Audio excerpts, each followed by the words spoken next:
3 numbers. That is all this case needs to open. 228, 2.5 miles, 6 minutes. Hold those numbers. Do not let them go, because by the time this chapter ends, you will understand exactly why those 3 numbers have kept federal investigators locked in a room staring at 10,000 hours of surveillance footage, and why the FBI has said almost nothing publicly about what that footage contains. This is the Nancy Guthrie case, and if you think you already know the shape of it, you do not. Not yet. Before we go any further, drop a comment right now. Tell us where you are watching from. Tell us what city, what country, what time it is where you are sitting. This community has been running parallel to this investigation from day one, and your eyes matter here. Subscribe and hit the notification bell. When this case moves and the evidence makes clear it is already moving, this channel is where it posts first. Now, back to those numbers.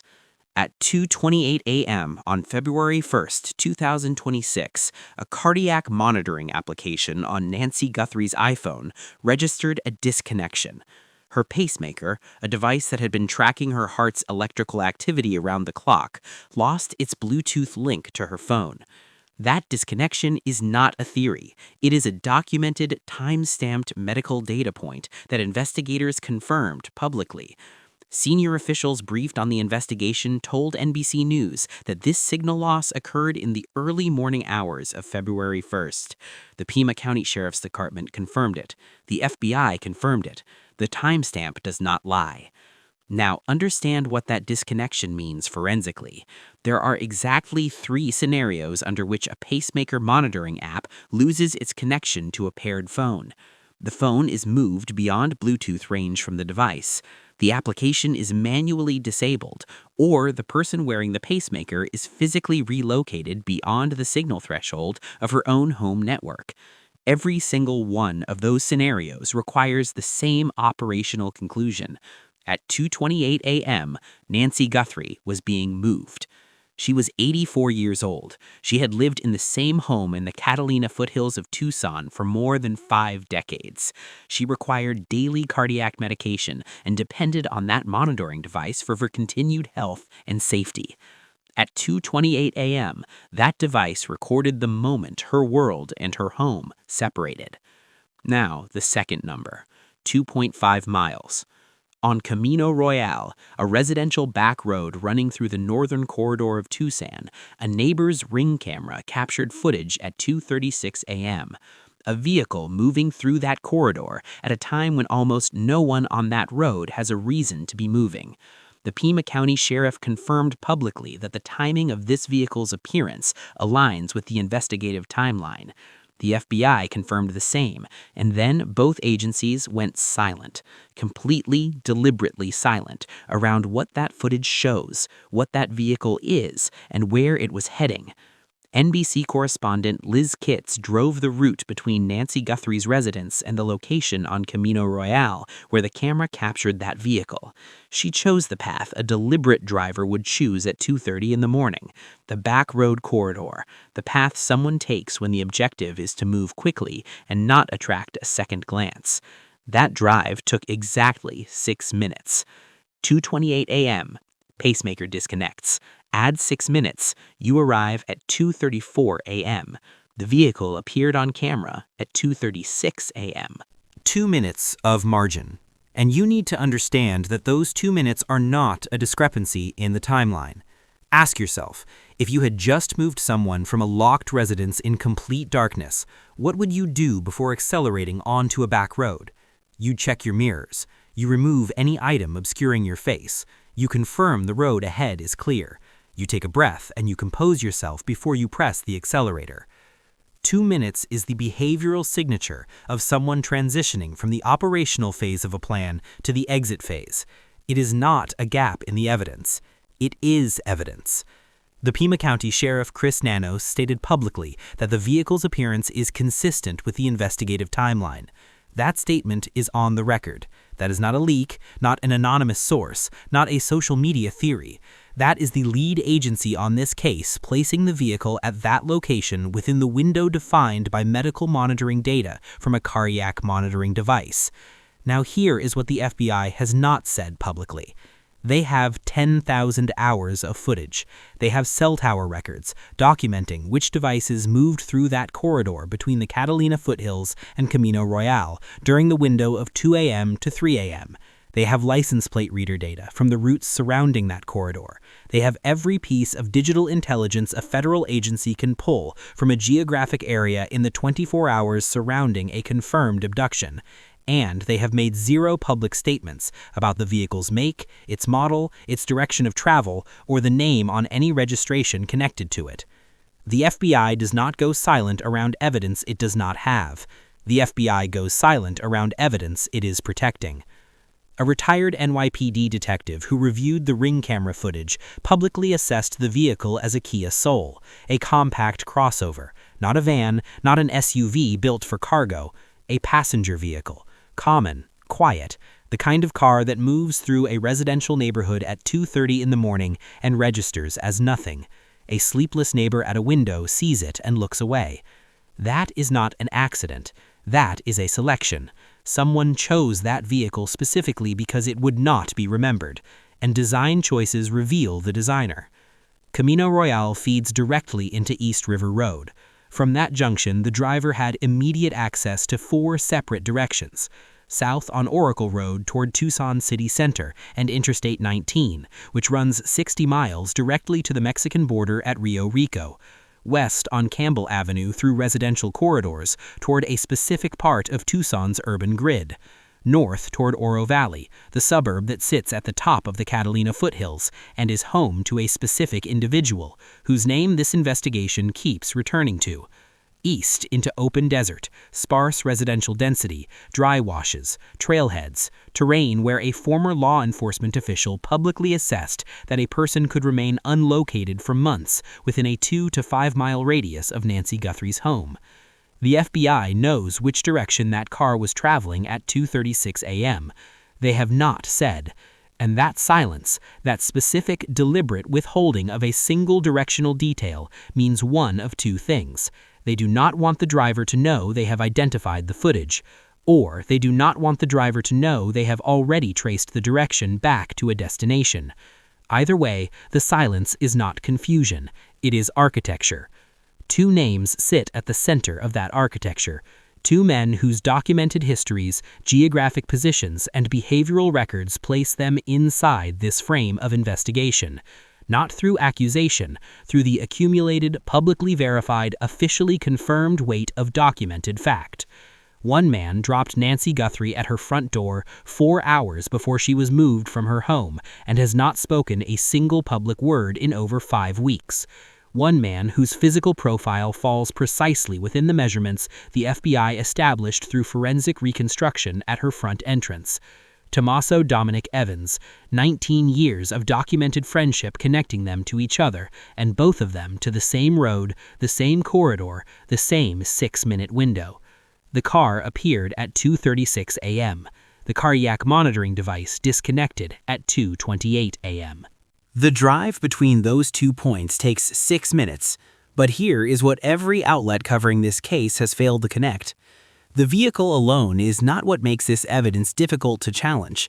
It is what the investigators call a behavioral artifact, a pattern of choices, routes, and documented movements that, taken individually, means nothing, but assembled across multiple dates and multiple observations, builds a portrait that is extraordinarily difficult to dismantle in a courtroom.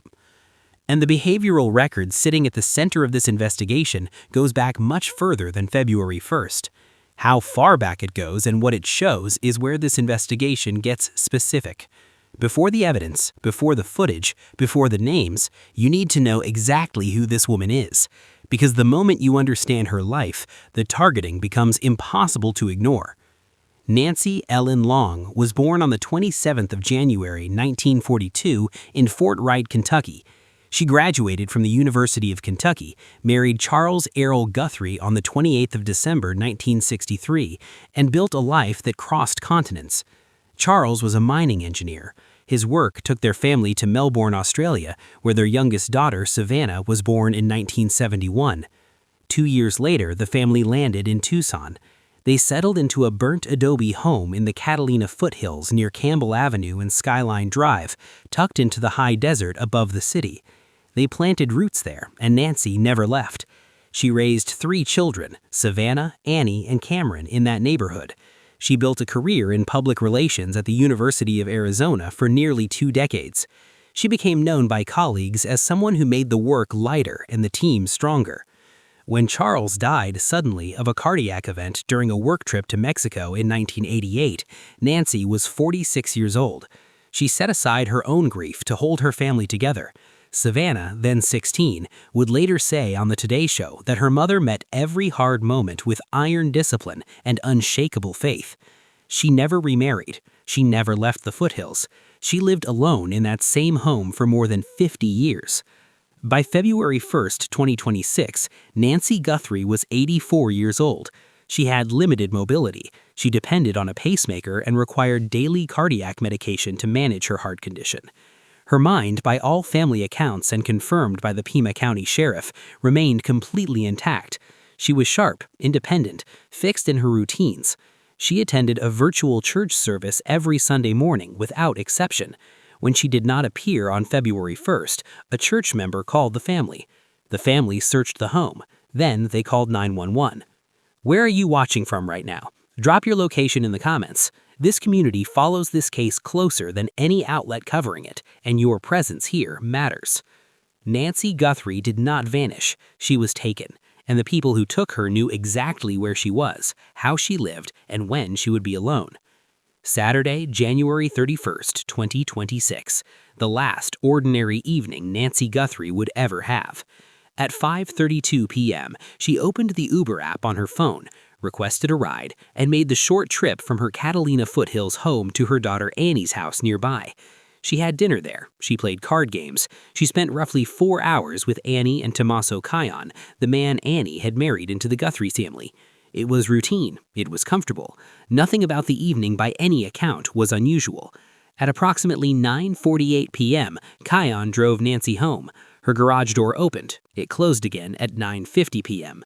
Cioni confirmed later that he watched until she was safely inside before he pulled away. That 2-minute window, the garage opening and closing, is the last confirmed documented moment anyone in this case can place Nancy Guthrie inside her home alive and accounted for. Then the house goes quiet, the lights go off, and the clock starts. For the next 3 hours and 57 minutes, the verified record is silent. No calls, no outbound messages, no movement registered on any subscribed recording system inside the property. Nancy Guthrie was alone in a house she had occupied for more than 50 years, in a neighborhood she knew by heart, in a bed she had slept in through 5 decades of desert nights. Whatever was coming, she had no reason to expect it. At 1:47 a.m., the doorbell camera mounted at her front entrance disconnected. Not a power surge, not a malfunction. The device went offline at a specific moment in a specific window that investigators have publicly confirmed is directly relevant to the timeline of her disappearance. The Pima County Sheriff stated this clearly. The FBI confirmed it. Someone removed that camera's ability to record before approaching the front door. That is not a coincidence. That is sequencing. That is a plan unfolding in real time. Approximately 25 minutes later, at around 2:12 a.m., a secondary Nest camera, elsewhere on the property, registered a motion detection event. There was no recording. Nancy did not have an active cloud subscription on that device. The software saw something. The drive that should have captured it was empty. Then 2:28 a.m., the cardiac monitoring application on Nancy Guthrie's iPhone lost its connection to her pacemaker. Her phone, her wallet, her hearing aid, her daily cardiac medication, and her car were all recovered inside the home. She did not walk out. She did not call anyone. Every item that would tell you a person chose to leave was still sitting exactly where she left it. The only thing missing was Nancy. When investigators entered the residence and processed the front entrance, they recovered biological trace material confirmed by DNA analysis to belong to Nancy Guthrie. Sheriff Nanos told the New York Times there were additional things at that scene that, in his words, did not sit well, details he declined to elaborate on publicly. The front doorbell camera mount was empty. The device itself had been removed. In 41 minutes, between 1:47 a.m. and 2:28 a.m., someone moved through a locked, gated residential property in complete darkness, neutralized the recording equipment, and relocated an 84-year-old woman with limited mobility from her home without triggering a single alarm that saved footage. That level of precision does not belong to a stranger who picked a house at random. It belongs to someone who had already walked that property in their mind, long before they walked it in the dark. And the evidence waiting on the other side of that front door was about to tell investigators exactly what kind of person they were looking for. 9 days. That is how long the footage sat beyond reach. When investigators first processed Nancy Guthrie's Nest doorbell camera after she was reported missing on February 1st, 2026, the answer they needed was right there, mounted to the front of her house, 6 feet above the entrance she walked through every day. But without an active cloud subscription on that device, the locally stored footage was gone. The camera had seen everything. The drive that should have held it was empty. Then the FBI's technical team went deeper. Director Kash Patel publicly confirmed on February 10th that agents had recovered footage from residual data located in the back-end systems of the camera's server infrastructure. Google provided technical assistance, and what that recovery pulled out of dormant server data changed the entire public face of this investigation. The footage showed a masked figure approaching Nancy Guthrie's front door in the early hours of February 1st. The subject was covered from head to toe, dark clothing, black gloves, sneakers, a mask, which the FBI noted appeared lighter in the footage due to the Nest camera's infrared imaging technology. The mask was black. The subject was carrying a black 25-liter Ozark Trail hiker pack, a backpack sold exclusively under Walmart's private label brand, and the individual was carrying what appeared to be a secured firearm in a front-mounted holster on their body. Retired FBI agents and law enforcement analysts who reviewed the footage publicly noted something specific about the way the figure moved. Not rushed, not panicked. One former FBI agent described the approach as almost relaxed, as though the subject moved through that entrance the way someone moves through a space they already know. There was no hesitation at the gate, no pause to orient. The geometry of the property appeared familiar. The figure raised a gloved hand and placed it directly over the camera lens. Then, when that was insufficient, reached into nearby vegetation at the front of the property and used a cut section of shrub to cover the device completely. That sequencing, hand first, then vegetation, is not improvisation. That is a method. A person who had thought about this camera before they arrived. Here is where the footage becomes most significant forensically. The FBI released 2 distinct sets of images from the doorbell camera recovery. A source confirmed to CNN that the images were captured on 2 separate dates, not just the morning of February 1st. The subject had been at Nancy Guthrie's front door before she vanished. The FBI erected a white tent over her front entrance, ran measurements under forensic lighting conditions replicating the infrared environment of the camera, dressed agents in replica clothing, and confirmed the subject's height between 5 foot 9 inches and 5 foot 10 inches tall, average build. And in infrared footage, former FBI Supervisory Special Agent Jim Clemente identified what appeared to be a marking on the subject's right wrist, possibly a tattoo. If confirmed, that marker becomes a biometric anchor, one that rules people in or out of the suspect pool with precision. Ask yourself this: what kind of person scouts a residence, returns on a second occasion fully prepared, and moves through a locked front entrance in complete darkness without triggering a single alarm? The answer to that question is not a stranger. It is someone operating from prior knowledge. And the 2 names this investigation keeps returning to both had access to that knowledge. When investigators need to understand a disappearance, the first question they ask is simple: who was the last person to see her? In this case, that answer has never changed. It is always pointed to the same man. Tommaso Cioni is 50 years old. He was born on June 18, 1975 in San Giovanni Valdarno, a historic medieval town in the Tuscany region of Italy. He relocated to Tucson in 2006, the same year he married Annie Guthrie, Nancy's eldest daughter. He has taught 6th grade science and AP biology at Basis Oro Valley School for more than 15 years. His school sits approximately 10 miles north of Nancy Guthrie's Catalina Foothills home.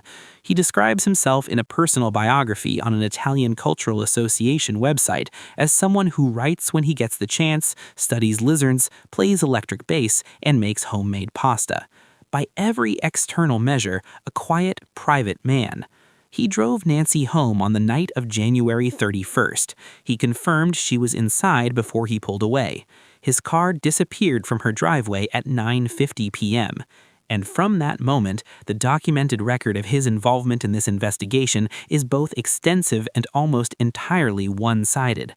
The FBI searched Annie and Cione's home 5 separate times. The first search occurred on February 7th, 6 days after Nancy was reported missing. Investigators returned to the property and remained inside for several hours, photographing multiple rooms while law enforcement vehicles surrounded the area. During one visit, agents were observed carrying a silver briefcase into the residence. During another, they exited carrying a white case and a brown evidence bag, one agent wearing blue gloves. Former FBI agent Tracy Walder assessed those items publicly, the white case as evidence processing equipment, the brown bag as collected evidence. 5 documented returns to the same residential address across an active federal investigation is not standard procedure. Each return represents a specific evidentiary objective that required investigators to go back. Annie's vehicle was also towed and impounded as part of the investigation. Sheriff Nanos confirmed this publicly, though he declined to elaborate on the specific evidentiary connection. Now, the public record. Savannah Guthrie posted multiple emotional videos from Arizona. Annie cooperated so fully with investigators that they searched her property repeatedly and took her vehicle. Cameron Guthrie, Nancy's son, a retired Air Force colonel, spoke directly on camera, addressing whoever was responsible, appealing for his mother's return. As between 5'9" and 5'10". Multiple investigative journalists and analysts who reviewed photographs of Cion placed him consistently near 6 feet, approximately 183 centimeters. The numbers do not align. That is not exoneration. That is a measurement. And in this investigation, every measurement points investigators toward the next question rather than away from it. Cion has not been named a suspect. He has not been charged. He has not been arrested in connection with this case. Those facts are not in dispute. What investigators work from is the documented record. Evans's verified height is consistent with the FBI's established range of 5'9" to 5'10". His build, as visible in publicly available photographs and video, is consistent. Dark facial hair visible in those same materials is consistent with the masked subject's profile. He lives in Tucson. He knows this city's geography. And his legal history includes a charge of burglary, defined under Arizona law as entering or remaining unlawfully in a structure with the intent to commit a felony inside. The legal definition and the documented behavior on Nancy Guthrie's doorbell footage describe the same operational sequence, a figure moving through a gated entrance, navigating a private property with the composure of someone for whom the geometry was not new. Evans met Nancy Guthrie once, he said, at an Easter gathering at her home in 2011. He brought one of his sons for an Easter egg hunt. He walked onto that property. He saw that entrance. He was inside that gate. His alibi for the night of January 31st into February 1st was his home, his wife, and their children. His wife corroborated it. Phone data supported the account.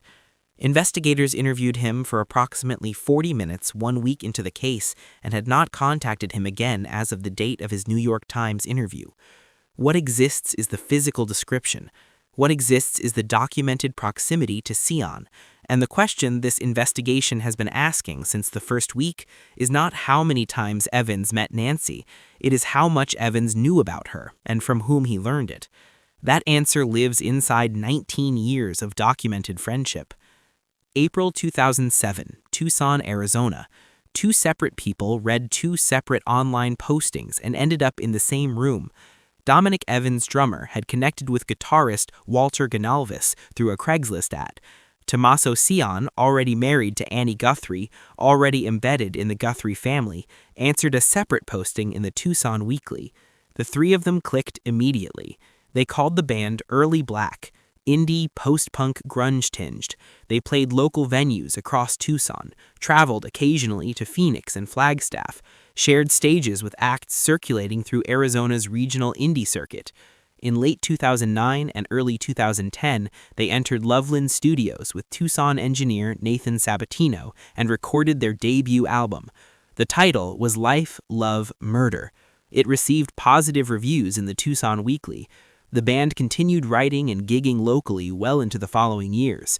19 years of rehearsals, 19 years of road trips and studio time, and the kind of ordinary accumulated conversation that fills a long friendship. And for every single one of those 19 years, Cioni was already the son-in-law of Nancy Guthrie. What investigators are asking is not a complicated question. It is the most basic question in proximity analysis.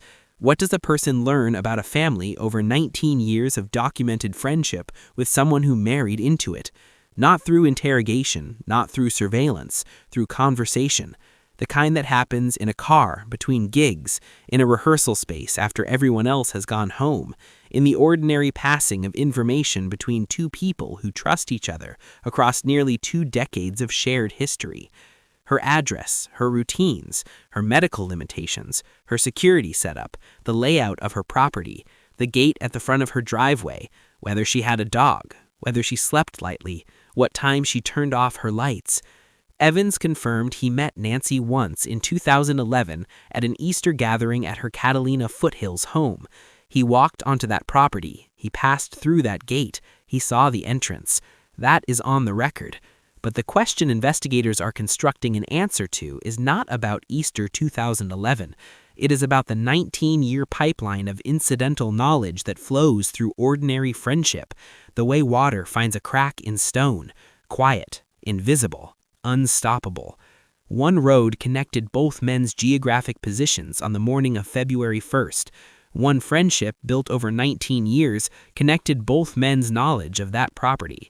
And the evidence that has been running silently in a federal laboratory since the first week of this investigation is now closing the distance between that knowledge and the name attached to it.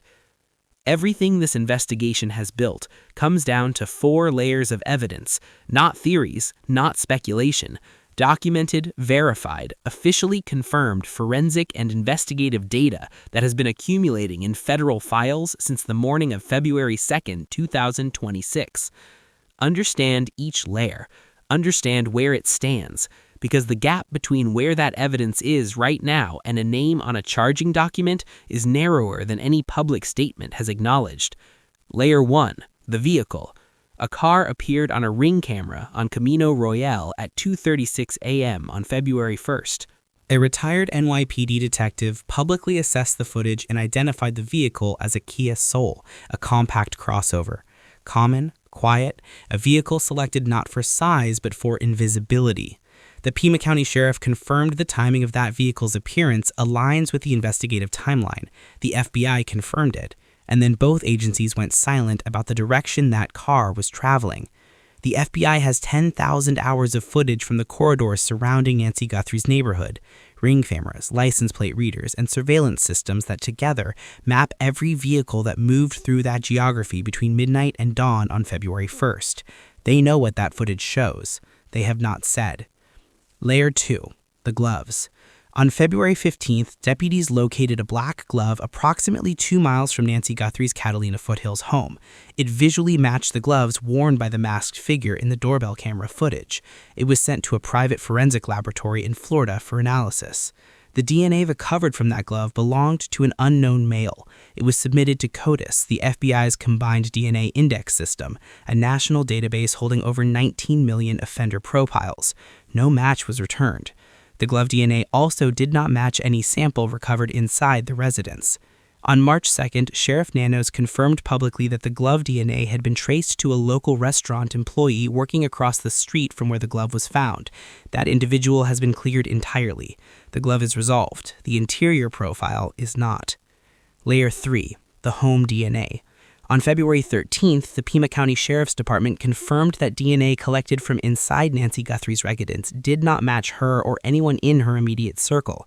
Sheriff Nanos stated publicly on February 19th that the sample is a mixed DNA profile, genetic material from more than one contributor, and that investigators believe it may belong to the suspect. The sample was sent to a private forensic laboratory in Florida for separation and analysis. The lab reported challenges with the mixture ratio. Nanos was transparent about it. He said their lab told them there were challenges, but that the technology was advancing fast enough that resolution was expected in weeks or months. The investigation was not waiting. Investigative genetic genealogy is now active on this case. This is the same methodology that identified the Golden State Killer after more than 40 years, that identified Brian Kohberger in the University of Idaho murders through a pizza crust, that broke the Gilgo Beach case through a discarded toffee cup. It does not require a codices match. It does not require the suspect to have ever submitted a DNA sample anywhere. It requires one relative anywhere in a commercial genealogy database, and it builds a family tree from there until the name at the end of that tree can only belong to one person. Layer 4. The cell tower records pulled in federal evidence files, documenting every device that moved through the corridor between the Catalina foothills and Camino Royale between 2 a.m. and 3 a.m. on February 1, 2026. The FBI has not disclosed what those records show. That silence is deliberate, and it tells you everything about where this investigation is actually standing. 4 layers. 1 vehicle on camera, 1 interior biological profile under genealogy analysis, cell tower data in federal files, and a physical description, 5'9" to 5'10", average build, possible wrist marking that has never been formally matched to a name and never been formally ruled out. The glove was a dead end. What was left behind inside that house was not. The evidence in this case does not only live in a laboratory, it lives in patterns, in choices, in the documented record of what people do when the pressure of a federal investigation closes in around them. On February 2nd, the morning after Nancy Guthrie was reported missing, ransom correspondence began moving through media channels. By February 3rd, TMZ and 2 local Tucson television stations, KOLL and KGUN, had received letters demanding millions of dollars in cryptocurrency for her safe return. The notes included 2 hard deadlines, February 5th, February 9th. One note reportedly demanded $6 million and included a direct threat against NY's continued safety if payment was not made. The family posted video publicly stating, "We will pay." Both deadlines passed. No confirmed communication from whoever sent those notes followed either one. The FBI confirmed it was taking the correspondence seriously while simultaneously running a parallel track. Investigators fanned out across Tucson's gun stores with a specific objective, tracking down the firearm and holster visible in the doorbell camera footage. They canvassed clothing retailers, cross-referencing the dark Walmart-consistent clothing and mask visible on the figure. They knocked on doors in a 2-mile radius from Nee's home, requesting surveillance footage going back to January. They were not searching blindly. They were building a behavioral map, a documented record of who moved where, when, and in what vehicle across the weeks leading up to February 1st. Then, the Google Trends data surfaced. Fox News Digital reported that search activity for Nancy Guthrie's home address had occurred in Arizona as early as June 2025. Additional search spikes appeared in January 2026, weeks before she vanished. Searches for Savannah Guthrie's salary, originating from Tucson, were detected in December 2025. Investigators and analysts were careful to note that Trends data is not definitive, but in the context of an investigation already anchored by pre-operational surveillance visits to the property, it adds one more documented data point to the behavioral timeline. What you are watching is not a case that is standing still. The FBI contacted Mexican authorities. Polygraph examinations were used to further clear individuals in the investigation. A $1 million reward now sits on the table, and the genealogy tree being built from the interior biological profile in a Florida laboratory does not wait for cooperation, does not need a confession, and does not stop running. What is it worth to stay silent? The answer to that question has a number on it, and that number is sitting in a federal evidence file, building a name one relative at a time. This is where the case stands right now, not a month ago, not 2 weeks ago, right now. On March 2, 2026, Sheriff Chris Nano sat down with NBC News and said 4 words that every person following this investigation needed to hear. Investigators are definitely closer.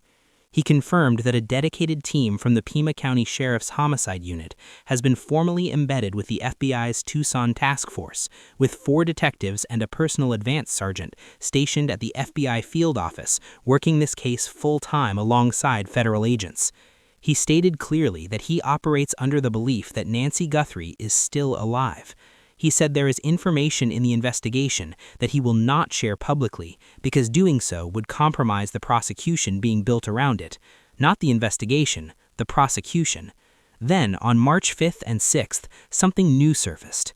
FBI agents and sheriff's deputies returned to the Catalina foothills and began canvassing Nancy Guthrie's neighborhood door to door, not for witness statements this time, but for a specific technical question. Had residents noticed any disruption to their internet service on the night of February 1st? Multiple homeowners confirmed to investigators they had connectivity issues, Ring cameras with gaps in their histories from that exact window. An antenna-like device visible in the pocket of the figure captured on Nee's doorbell footage has prompted investigators to pursue a specific theory that a signal jamming device may have been deployed in the neighborhood that night, deliberately disabling nearby cameras and internet-connected recording systems before the operation began. Think about what that means. A signal jammer is not something a person grabs impulsively. It requires advanced knowledge of the target's security infrastructure. It requires planning at a technical level. It requires someone who knew exactly which systems were running in that neighborhood and made a deliberate operational decision to neutralize them before approaching that front door. The investigation has now touched every layer of this case simultaneously. The vehicle on Camino Royale is still being analyzed across hundreds of thousands of traffic records. The interior biological profile remains in a Florida laboratory under active forensic separation and genetic genealogy analysis. The Pima County Attorney's Office has veteran prosecutors embedded in the investigative team, confirming this case has already crossed into pre-prosecution architecture. A retired FBI expert called this case the polar opposite of a cold case, describing it as red hot, with up to 100 agents and analysts working active leads. 2 names remain at the center of the documented evidence record. Tommaso Cioni Dominic, Evans. Neither charged, neither formally named as a suspect by law enforcement. Both connected by 19 years of documented friendship. Both geographically positioned along the same corridor that a vehicle traveled at 2:36 a.m. on February 1st. Both sitting inside the frame of an investigation that Sheriff Nanos says is moving and moving closer every single day. The genealogy tree does not need a confession. It does not ask for cooperation. It builds itself one relative at a time from whatever is sitting in a public database. And when the branch ends, there is a name. That name is already in the data. The algorithm is already running. And the distance between where this investigation stands today and a suspect being publicly named is, by every verified, documented, official account, shorter than it has ever been. Nancy Guthrie is 84 years old. She has been absent from the home she built her life inside for 36 days. She deserves to be found. If you know anything at all, contact the FBI tip line at 1-800-CALL-FBI or submit directly at tips.fbi.gov. The family reward stands at $1 million. The FBI Zone reward stands at $100,000. Subscribe to this channel right now and turn on every notification. The moment a suspect is publicly named, the moment the DNA results are confirmed, the moment this investigation moves from evidence to arrest, this is where that video goes live first. Share this with everyone following this case. The more eyes on the evidence, the harder it becomes to stay invisible. We are not stopping. Not until she is found.